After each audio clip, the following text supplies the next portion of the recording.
आज हम आपको कराने वाले हैं पूरी केमिस्ट्री के ऐसे न्यूमेरिकल जो आपके बोर्ड एग्जाम 2026 के पेपर में आने वाले हैं। आप इन न्यूमेरिकल को जरूर से कर ले। ये न्यूमेरिकल्स हमने 10 साल के पेपर के एनालिसिस के बाद लिए हैं। सो hi everyone, my self Riyaz, IIT NEET board exam expert. मैं आज आपको ऐसे न्यूमेरिकल कराने वाला हूं जो आपके बोर्ड एग्जाम 2026 के पेपर में दिखेंगे ही दिखेंगे। आप इनको जरूर कर ले वरना आपको लॉस हो सकता है। अब हम देखने वाले हैं इनको विद सॉल्यूशन के साथ। आप एक एक न्यूमेरिकल को अच्छे से नोट कर लें। आप टेंशन ना लें, आप हमारे चैनल से जुड़े रहे। हम आपको बोर्ड एग्जाम में आने वाले सभी इंपोर्टेंट क्वेश्चन करा रहे हैं विद सॉल्यूशन के साथ। और ऐसे स्टूडेंट जिनको फेल होने का डर है वो भी हमारे चैनल को ज्वाइन कर लें। आप भी फेल नहीं होंगे, हम आपको टिप्स और ट्रिक से पास करा देंगे। तो अब हम इस क्लास को स्टार्ट करते हैं। हम देखते हैं न्यूमेरिकल्स को point two point, one by one. अब हम देखने वाले हैं सभी क्वेश्चन को वन बाई वन। आप कंप्लीट वीडियो को देखें और अच्छे से इन क्वेश्चन को करके जाएं क्योंकि ये आपके पेपर में मिलने वाले हैं। मैं एक एक पॉइंट को यहाँ पे आपके क्लियर करने वाला हूँ। आपको ये भी बताऊंगा कि क्या और यहाँ पे चांसेस आपको देखने के लिए मिलेंगे। तो आपको सीधी सी एक बात बता दूं मैं, देखो पेपर में क्या होता है, कई सेट बनते हैं। तो यहाँ पे क्या होता है, अलग अलग सेट में वैल्यू अलग अलग कर देता है। यहाँ पे सब कॉन्सेप्ट सेम ही रहते हैं, बस वैल्यू को इधर उधर कर सकता है। तो सभी क्वेश्चन यहाँ पे लगे हुए हैं, बस वैल्यू को चेंज कर सकता है। क्वेश्चन आपको यही देखने के लिए मिलेंगे। और यहाँ पे मैंने सबको लगाया हुआ है इनके सॉल्यूशन को, जिससे मैं फास्टली आपको करा पाऊं, लॉन्ग वीडियो ना हो, आप फास्टली पेपर का टाइम है इसको कर पाए। समझाऊंगा A to Z सब कुछ। अब उसने क्या दिया है, अब उसने दिया गाइस ग्लूकोज के 2.82 ग्राम को 30 ग्राम जल में घोला जाता है। विलियन की मोलरता की गणना कीजिए। ध्यान रखना यहाँ पे मोलरता, मोलरता और मोलन्स, यहाँ पे न्यूमेरिकल आपसे पूछा ही जाएगा, पूछा ही जाएगा। आपको तीनों टॉपिक को अच्छे से करके जाना है। तो यहाँ पे दिया है कि भाई 2.82 ग्राम को 30 ग्राम जल में घोला गया है और हमें मोलरता की गणना करनी है। तो यहाँ पे ये किसकी वैल्यू है, ग्लूकोज है हमारा विलय, तो ये है हमारे स्मॉल w की वैल्यू, और हमारा जल है ब्लैक, तो ये है कैपिटल W की वैल्यू। तो ये होगी कैपिटल W की वैल्यू। यूरिया हमारा विलय है, तो इसका अणुभार स्मॉल m से हम दिखाएंगे, तो स्मॉल m की वैल्यू यहाँ पे ये होगी। हमें मोलरता निकालनी है। तो मोलरता का सूत्र क्या होता है, m बराबर W upon m into W into 1000। जब यहाँ पे kg में होगा 1000 आप नहीं लगाएंगे, यहाँ पे ग्राम में होगा 1000 आप लगाएंगे। फिर क्या करना है, फिर तो कुछ नहीं करना, फिर तो अब बस वैल्यू यहाँ पे रख देनी है। स्मॉल w की जगह स्मॉल w की वैल्यू पुट कर दी, कैपिटल की जगह कैपिटल की, और भाई यहाँ पे अणुभार की जगह अणुभार की। ये दे रखा है ना इसका मोलर द्रव्यमान मीन्स अणुभार 180। तो ऐसे आपको कर देना है। फिर क्या किया, हम फिर डिवाइड कर देंगे, सीधी सी बात है। यहाँ पे कौन सी दिक्कत वाली बात है, यहाँ पे 0 से 0 गया, इस 0 से ये 0 गया, यहाँ पे 10 5 2 से डिवाइड कर दिया, ये 5 टाइम और ये भाई 9 टाइम, ये हो गया। तो ऊपर ये बचा हमारा, ऊपर मल्टीप्लाई में आ गया, नीचे 9 आ गया। बस आप क्या करना है, आपको इसको डिवाइड कर देना। देखो यहाँ पे मैं फास्टली इस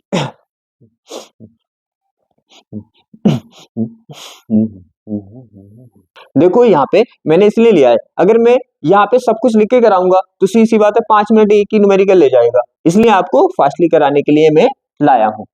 अगर हम बात करें, यहाँ पे नेक्स्ट क्वेश्चन दे रखा है 5.85 ग्राम सोडियम क्लोराइड 200 मिली बिलियन में घुला है।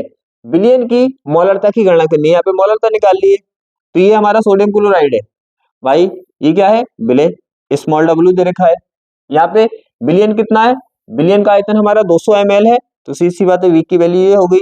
मोलरता कैपिटल M हमें डिफाइन करना है। अब यहाँ पे हमें चाहिए क्या, अणुभार NaCl का। तो NaCl ऐसे हम निकाल सकते हैं भाई। NaCl का फॉर्मूला हमारा ये देखो, सोडियम क्लोराइड जो होता है NaCl ये होता है, तो Na+Cl। इस तरह से हम Na की वैल्यू रख देंगे, Cl के रख देंगे और ये आ जाएगा। अगर पेपर में आपको याद है तो डायरेक्ट आप लिख सकते हो, कोई दिक्कत वाली बात नहीं है कि आप निकाल के दिखाओगे।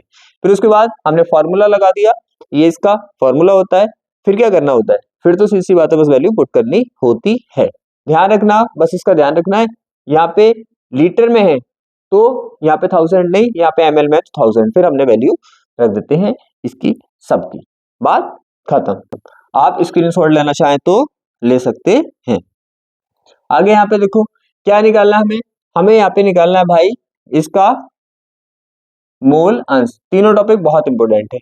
यहाँ पे क्या दिया है, यहाँ पे दिया है यूरिया के 6% भार अनुसार जलीय विलयन में जल और यूरिया का मोल अंश ज्ञात करना है। तीनों टॉपिक बहुत इंपॉर्टेंट है, करके जाने इन पे न्यूमेरिकल, और इसी टाइप के न्यूमेरिकल आपको देखने के लिए मिलेंगे। ये हो गया।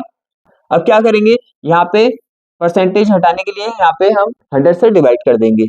100 से डिवाइड कर दिया, ये जो होता है ये होता है W/W में भार अनुसार, तो ये आ गई W/W की वैल्यू। ऊपर वाली वैल्यू जो होती है वो होती है हमारी विलय की वैल्यू। विलय क्या है, यहाँ पे यूरिया है, सी बात है, यूरिया की वैल्यू, यूरिया का भार कितना हो गया 6 ग्राम। नीचे वाला जो होता है वो होता है विलयन का। अब यूरिया कितना है इसमें 6 ग्राम, सी बात है, और पूरा विलयन कितना है 100 ग्राम, तो जल कितना होगा 94 ग्राम, तो जल का भार ये आ गया। फिर अणुभार अभी जैसे निकाला था निकाल सकते हैं। यूरिया का जो फॉर्मूला होता है वो होता है NH2CO NH2, तो इससे हम निकाल सकते हैं। डायरेक्ट याद है तो डायरेक्ट लिख सकते हैं, 60 होता है इसका। इसी तरह से जल का अणुभार, जल का फॉर्मूला H2O होता है, तो यहाँ पे निकाल सकते हैं। फिर उसके बाद यहाँ पे यूरिया के मोल निकाल लेंगे फॉर्मूला लगा के, और जल के मोल निकाल लेंगे फॉर्मूला लगा के। फिर उसके बाद यूरिया का मोल अंश निकालेंगे, यूरिया के मोल ऊपर टोटल नीचे, जल का निकालेंगे जल के ऊपर टोटल नीचे, इस तरह से आप निकाल लेंगे। फिर तो बस वैल्यू रखनी है, बात खत्म। आप इसका स्क्रीनशॉट भी ले सकते हैं। नेक्स्ट में हम बात करें, इस टाइप का क्वेश्चन भी मोललता का पूछा जाता है, ये 3 मार्क में आपको देखने के लिए मिलेगा। क्वेश्चन यही मिलेंगे, बस वैल्यू को इधर उधर कर सकता है। यहाँ पे देखो क्या है 3 मार्क का मिलेगा। यहाँ पे क्या दे रखा है भाई, यहाँ पे दे रखा है 94%, यहाँ पे दे रखा है W/V से, तो W/V से परसेंटेज हटाओगे 100 से डिवाइड कर दोगे, ये आ गया। ऊपर जो वैल्यू होती है वो होती है विलय की, तो सीधी बात है यहाँ पे H2SO4 की वैल्यू हो गई 94 हो गई। यहाँ पे भाई नीचे जो होता है, अगर आयतन है तो विलयन का आयतन होगा, अगर भार है तो विलयन का भार, तो यहाँ पे तो आयतन है तो ये हो गया विलयन का आयतन, और विलयन का घनत्व उसने ये दे रखा है, विलयन का घनत्व उसने ये दे रखा है। अब हमें निकालनी है यहाँ पे मोललता, मोललता निकालनी है, तो मोललता का फॉर्मूला अपना ये होता है, ये होता है अपना फॉर्मूला, ठीक है। अब हमें यहाँ पे क्या करना है भाई, यहाँ पे हमें स्मॉल w चाहिए, तो स्मॉल w तो उसने दिया है, बहुत बढ़िया।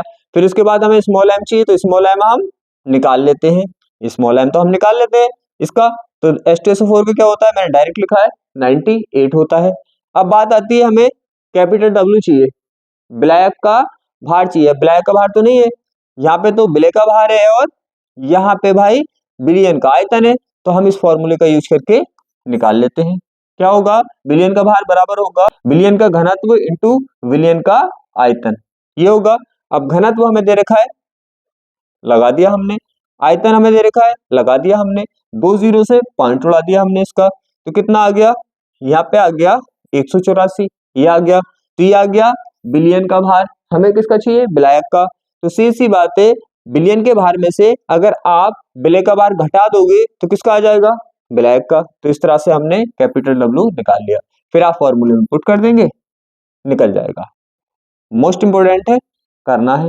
नेक्स्ट में मैं यहाँ पे बात करूं, यहाँ पे क्वथनांक के उन्नयन पर, हिमांक के अवनमन पर आपको क्वेश्चन करके जाने ही जाने, यहाँ पे आपको न्यूमेरिकल मिलेंगे ही मिलेंगे।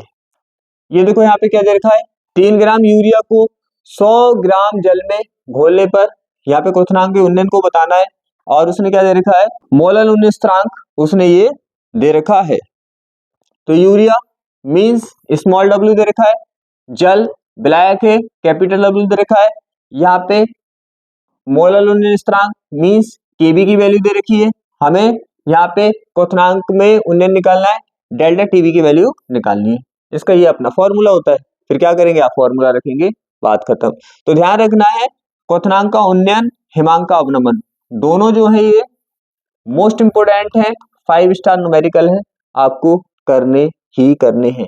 यहाँ पे मैंने क्वथनांक वाला कराया है, हिमांक का भी आपको करना है। और एक हमारा जो फॉर्मूला होता है P not minus P S upon P not equal N और एन प्लस एन, इन पे करना। ये तीनों इतने इंपोर्टेंट हैं, 5 स्टार है, यहाँ पे आपको न्यूमेरिकल दिखेगा। उसके बाद हम बात करें, ये सिंपल सा क्वेश्चन इस तरह से पूछ लिया जाता है।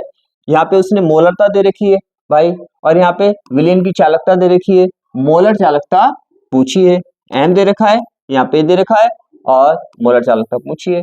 आप डायरेक्टली इसको निकाल देंगे, बड़ा ही सिंपल है। आगे हम बात करें, इस टाइप का क्वेश्चन भी आपको करके जाना है, आपके लिए ये मैंने होमवर्क में रहने दिया है। फिर आगे बात करें, ये जो है हमारा नट समीकरण, ये मोस्ट इंपोर्टेंट है। यहाँ पे भी 3 नंबर में क्वेश्चन देखने के लिए मिलेगा। सी बात है, यहाँ पे देखो मोलकता का परसेंटेज वाला क्वेश्चन, हिमांक का अवनमन, क्वथनांक का उन्नयन, यहाँ पे आपको 3 नंबर के क्वेश्चन मिलेंगे। ये ईएमएफ वाला बहुत मोस्ट इंपोर्टेंट है। यहाँ पे देखो थोड़ा सा हार्ड पड़ता है, ये मैं आपको समझाऊंगा, हार्ड नहीं लगेगा। क्या होता है, यहाँ पे इस तरह से इक्वेशन दे रखी होती है, और भाई इस तरह से ये इक्वेशन दे रखी होती है, और हमें ईएमएफ निकालना होता है। तो पहले तो आपको इन दोनों इक्वेशन को नोट करना है इस तरह से।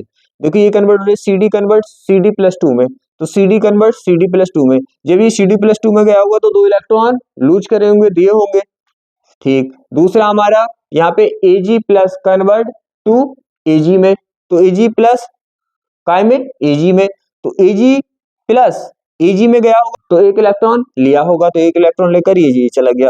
दोनों इक्वेशन इस तरह से आपको लिखनी है। फिर क्या करना है, फिर आपको दोनों में इलेक्ट्रॉन बराबर करने हैं। अगर बराबर है तो कोई दिक्कत ही नहीं, बराबर नहीं है तो बराबर करनी है। तो यहाँ पे देखो 2 है, यहाँ पे 1 है, तो नीचे वाली इक्वेशन में 2 से मल्टीप्लाई कर देंगे इस तरह से, ठीक है। फिर इलेक्ट्रॉन को यहाँ पे इस तरह से हम कैंसिल कर देंगे। आप जोड़ेंगे तो कैंसिल तो हो ही जाएंगे, क्योंकि ये इस साइड आएंगे या ये इस साइड जाएंगे, तो कैंसिल हो जाएंगे। फाइनल इक्वेशन हमारा इस तरह से बचेगा। बचा यहाँ पे जिन पर चार्ज नहीं होता उसको हम कैंसिल कर देते हैं, क्योंकि इनकी मोलरता 1 होती है, तो इनको नहीं लेते, बस चार्ज वालों को लेते हैं। तो ये हमारा ये आ गया, और ये हमारा ये आ गया, इसको और इसको हमने लेफ्ट कर दिया। तो ये इक्वेशन बनानी है। बस 2 इंपोर्टेंट काम है यहाँ पे, ये तो आपको इस तरह से इक्वेशन बना के लाना और इलेक्ट्रॉन की संख्या बराबर करनी, बाकी क्वेश्चन हो गया, समझो। ये हो गया। अब देखो इस वाले को क्या बोलते हैं, इधर वाले को अभिकारक, इस वाले को क्या बोलते हैं, इधर वाले को उत्पादक। अभिकारक ये, उत्पादक ये। अब यहाँ पे फाइनल बराबर होने पर जो इलेक्ट्रॉन आते हैं वो होता है अपना एन। तो बराबर होने पे कितने इलेक्ट्रॉन आए, यहाँ पे 2, तो एन बराबर कितना हो गया, अपना 2। तो इस इक्वेशन को लिखकर ये डिफाइन करना होता है, एक तो एन निकालना होता है और एक यहाँ पे उत्पादक अभिकारक डिफाइन करना होता है। तो उत्पादक अभिकारक हमारे पास आ गए, एन आ गया, आप समझ लो हो गया। पहले हम क्या निकालते हैं, पहले हम निकालते हैं भाई सेल का ई नॉट। ई नॉट जो निकालोगे आप निकालोगे cathode E not minus anode E not. अब यहाँ पे आती है कैथोड कौन सा होगा, एनोड कौन सा होगा, जिसकी वैल्यू ज्यादा वो कैथोड, जिसकी वैल्यू कम वो एनोड।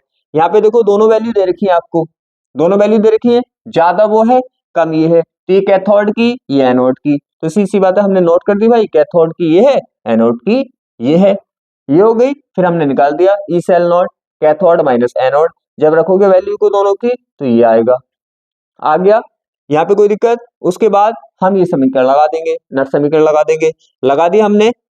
अब देखो ई सेल नॉट अपने पास है, एन अपने पास है, यहाँ पे देखो ये जो हमारा उत्पादक होता है इसे ऊपर रखते हैं और ये जो अभिकारक होता है इसे नीचे रखते हैं।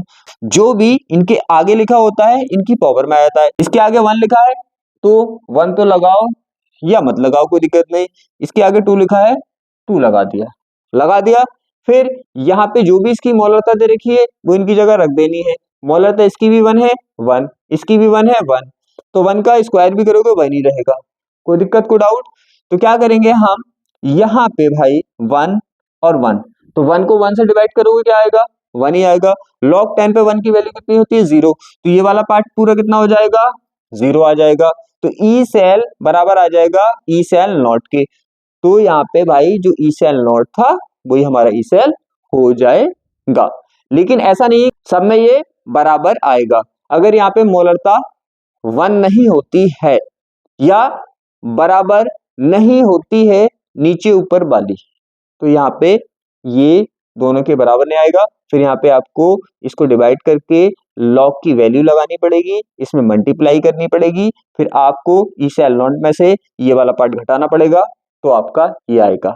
तो बहुत इंपॉर्टेंट है, आपको ये करना है। नेक्स्ट में हम बात करें जो ये अभिक्रियाएं होती है हमारी कोठी वाली, यहाँ पे क्वेश्चन हमसे पूछा जाता है। यहाँ पे देखो क्या है, यहाँ पे एक जो हमारा ये फॉर्मूला होता है t बराबर 2.303y के log a upon a minus x, और एक ये फॉर्मूला होता है हमारा t1/2 बराबर 0.693y के। दोनों इंपोर्टेंट है, दोनों पे पूछा जाएगा। कभी कभी तो दोनों को मिक्स करके तो न्यूमेरिकल बना देता है, कभी कभी दोनों से अलग अलग पूछ लेता है, सब हम देखने वाले हैं। देखो यहाँ पे क्या है, उसने अर्धइक्वल दे रखा है कितना, यहाँ पे 4 मिनट। अगर आप यहाँ पे मिनट पे लगाएंगे तो यहाँ पे भी आंसर मिनट में निकल के आएगा, कोई दिक्कत नहीं। तो 4 मिनट ये हो गया। अब यहाँ पे दे रखा है कितना पूर्ण हो गया भाई, 99.9 पूर्ण हो गया। ये होती है एक्स की वैल्यू, जो वैल्यू निकल गई वो एक्स की वैल्यू, जो पहले थी वो ए की वैल्यू।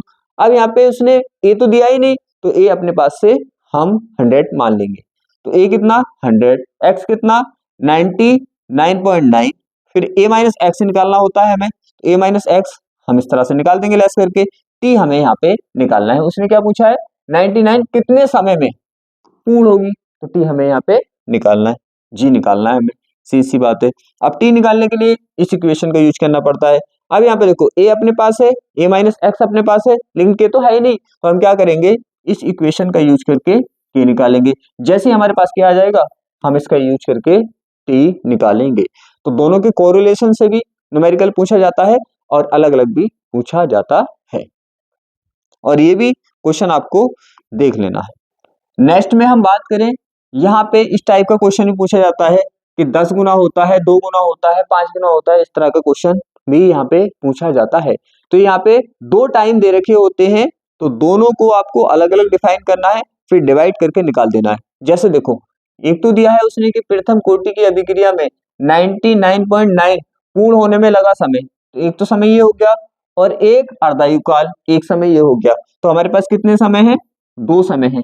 तो दोनों की इक्वेशन हमें लेना पड़ेगा और दोनों को डिवाइड करना पड़ेगा, फिर हम निकालेंगे। तो देखो पहले हमने इसको लिया, ए अपने साइड से मानते हैं 100, तो ए 100, एक्स उसने दे रखा है, फिर ए माइनस एक्स ऐसे निकाल लेंगे, फिर हम टाइम निकाल देंगे इसका, ये भाई इसका टाइम आ गया, बात खत्म। इसी तरह से यहाँ पे अर्धायुकाल, ये हमारा टाइम आ गया, ये हो गया, बात खत्म। फिर इसकी वैल्यू यहाँ पे रख दी, ये आ गया, तो हमारा टी का इक्वेशन ये बन गया, और एक टी का इक्वेशन ये बन गया। तो इसे मान लिया हमने क्या फर्स्ट, और इसे क्या मान लिया हमने बाई सेकंड मान लिया, दोनों हो गए। फिर क्या करते हैं, दोनों को डिवाइड कर देते हैं। तो बड़ा वाला टाइम क्या होगा, एक तो अर्धायुकाल का मीन्स 50% पूरा हुआ है, और ये 99.9% पूरा हुआ है, तो किसमें टाइम ज्यादा लगा होगा, इसमें, इसमें कम लगा होगा। तो बड़े वाले टाइम को छोटे वाले टाइम से डिवाइड कर दो, बड़ा टाइम ये है, छोटा टाइम ये है। इस साइड वाले को इस साइड वाले से, उस साइड वाले को उस साइड वाले से, तो इसको डिवाइड करेंगे इससे, कर दिया। इस साइड वाले को डिवाइड करेंगे इससे, कर दिया। जैसे ही आप डिवाइड करोगे ये से कैंसिल हो जाएगा, और भाई यहाँ पे जब आप डिवाइड करोगे तो ये आएगा कितना, अपना 10 आएगा, बस बात खत्म। तो इस टाइप का क्वेश्चन भी बहुत पूछा जाता है। एक ये क्वेश्चन है, ये आपको खुद से ट्राई करना है। कभी कभी क्या होता है, कभी कभी डायरेक्टली ओनली क्या दे रखा होता है, ओनली उसने के दे दिया, ठीक, और t1/2 पूछ लिया, या t1/2 दे दिया, के पूछ लिया। तो कैसे निकालोगे आप, यही जो हमारा इक्वेशन होता है ना, t1/2 बराबर 0.693/k, इसी से आप इसको निकाल दोगे। तो इस तरह से जितने भी मोस्ट इंपोर्टेंट न्यूमेरिकल है आपके पेपर में बार बार पूछे जाते हैं, उन सबको यहाँ पे हमने कवर किया है। तो आज की क्लास को अब हम यहीं पे क्लोज करते हैं।